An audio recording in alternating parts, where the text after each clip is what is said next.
नमस्कार सबाइके मुरी ब्लगे आपनादेर अनेक अनेक स्वागत जानाई। आज के आबार एक नतून रेसिपि निये चले एसेछि। आज आमी बानाबो सजने डाटा दिए डिमेर एक रेसिपि। तार जोन्नो निये निয়েছি सजने डाटा। डाटागुलोके भालो करे छुले केटे निয়েছি धने पाता, पेंयाज कुचि, टमेटो निয়েছি एक छोटो साइजेर, निয়েছি 4टा डिम, निয়েছি गुड़ो मशला, हलुद गुड़ो, जिरे गुड़ो, धने गुड़ो, लंकार गुड़ो, गरम मशलार गुड़ो, निয়েছি आदा रसुन काँचा लंकार पेस्ट, निয়েছি बेगुन और निয়েছি एकटू तेतुल। प्रथमे एक कड़ा बसिए निয়েছি, कड़ार मध्य दिए दिलाम सर्षेर तेल। आमी এই রেসিপিটা সরষের তেল দিয়ে বানাবো, আপনারা চাইলে রিফাইন তেল দিয়েও বানাতে পারেন। ডাঁটাগুলোকে প্রথমে ভেজে নেব, হালকা লাল করে ভেজে তুলে নেব। এই রেসিপিটা আমি যেমন করে বানাচ্ছি আপনারা এমনি করে ট্রাই করবেন।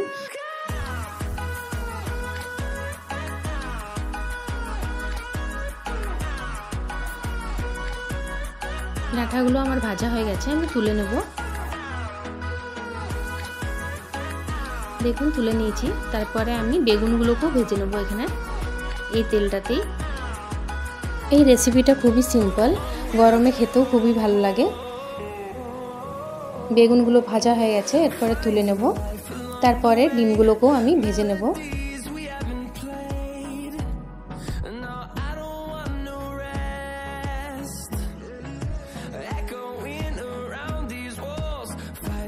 এরপরে ডিমগুলো দিয়ে ভেজে নেব। ডিমগুলো হালকা করে ভাজবো, বেশি লাল করব না।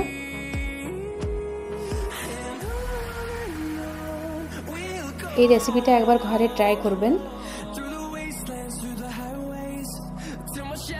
আমার ভিডিও যদি আপনাদেরকে দেখতে ভালো লাগে তাহলে সাবস্ক্রাইব করবেন, লাইক করবেন, কমেন্ট করবেন। ডিম ভাজা হয়ে গেছে, এরপরে আমি তুলে নেব।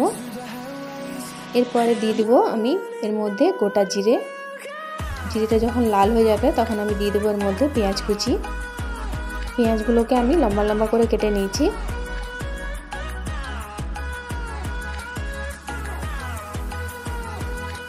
পেঁয়াজটা দিয়ে পেঁয়াজটাকে ভেজে নেব লাল করে। তারপরে দিয়ে দিলাম ছোট্ট একটা টমেটো। টমেটোটা কম দিলাম কেননা আমি পরে তেঁতুল অ্যাড করব। দিয়ে দিলাম আদা রসুন কাঁচা লঙ্কার পেস্ট 2 চামচের মতন, দিয়ে মশলাটাকে একটু ভেজে নেব। বাটিটা ধুয়ে একটু জল দিয়ে দিলাম।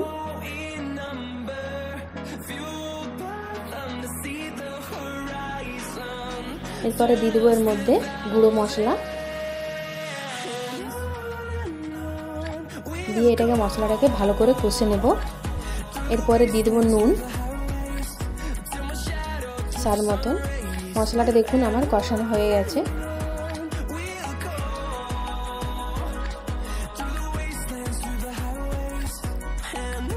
এরপরে ডাঁটাটা আর বেগুনটা আমি এর মধ্যে দিয়ে দেব, দিয়ে ভালো করে মিক্স করে নেব।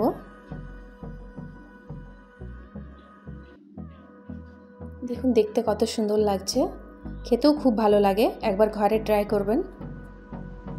এরপরে ডিমগুলোকে আমি একটুখানি কেটে আর এর মধ্যে দিয়ে দেব।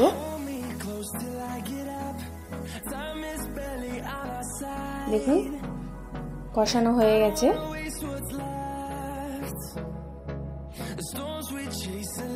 এরপরে দিয়ে দেবো আমি জল, 1 কাপের মতন জল দিয়ে দিলাম। দিয়ে এটাকে ভালো করে মিক্স করে নেব। এবার ঢাক দিয়ে দেব যেমন ডাঁটাটা সিদ্ধ হয়ে যায়।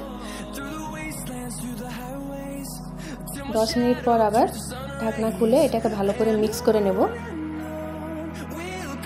ডাঁটা সিদ্ধ হয়ে গেছে। এরপরে আমি তেঁতুলটাকে একটু জল দিয়ে ভালো করে গুলে নেব। গুলে এর মধ্যে দিয়ে দেব, মিক্স করে দেব ভালো করে। রেসিপি আমার রেডি হয়ে গেছে। দেখুন দেখতেও কত সুন্দর লাগছে, গরম ভাতের সাথে খুবই ভালো লাগবে খেতে। এরপর উপর থেকে দিয়ে দেব ধনে পাতা। এবার আমি আপনাদেরকে তুলে দেখাবো। আমার ভিডিও দেখার জন্য আপনাদেরকে অনেক অনেক ধন্যবাদ। দেখা হবে নেক্সট ভিডিওতে। সবাই ভালো থাকবেন, সুস্থ থাকবেন, সাবধানে থাকবেন। দেখা হবে পরের একটা ভিডিওতে।